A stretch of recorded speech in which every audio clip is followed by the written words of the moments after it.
அந்த அண்ணா பல்கலைக்கழக வளாகத்தில் அங்கு படிக்கக்கூடிய மாணவிக்கு நேர்ந்த அந்த பாலியல் வன்கொடுமை இன்னைக்கு தமிழ்நாடு அரசினுடைய துரித நடவடிக்கையினால அந்த நீதிமன்றத்தில் நடைபெற்ற அந்த வழக்கு இன்னைக்கு வேகமாக முடிக்கப்பட்டு 5 மாதத்துக்குள்ளாக டிசம்பர் 23ஆம் தேதி நடந்த அந்த நிகழ்வுக்கு இன்னைக்கு தீர்ப்பு வழங்கப்பட்டிருக்கு. ஞானசேகரன் அவருக்கு 30 ஆண்டுகள் அந்த ஆயுள் தண்டனை வழங்கப்பட்டது பெண்களை இழிவாக கருதி போக பொருளாக எண்ணி, ஏன்னா உடல் வலிமையிலே பெண்கள் வலிமை குறைந்தவர்கள் தான், அதை வைத்து அவர்களை மிரட்டுவது, பாலியல் வன்கொடுமை செய்யும் அந்த சமூக விரோதிகளுக்கெல்லாம் இது சரியான பாடமாக இருக்கும்.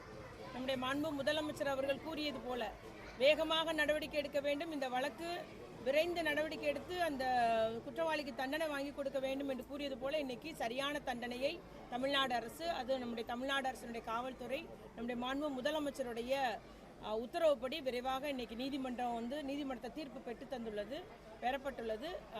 ஒரு சரியான ஒரு நடவடிக்கையாக கருதப்படுகிறது. பெண்கள் இனி தைரியமாக புகார் கொடுக்கலாம். நம்மை பாலியல் கொடுமைகளுக்கு உள்ளாக்கும் ஆண்களை பற்றிய புகார் தர முன் வருவார்கள். பெண்கள் மத்தியில் இன்னும் ஒரு விழிப்புணர்வு ஏற்படும் என்பதை நான் இங்கு கூறிக்கொள்ள விரும்புகிறேன். வேற ஒன்றும் இல்லையே. क्वेश्चन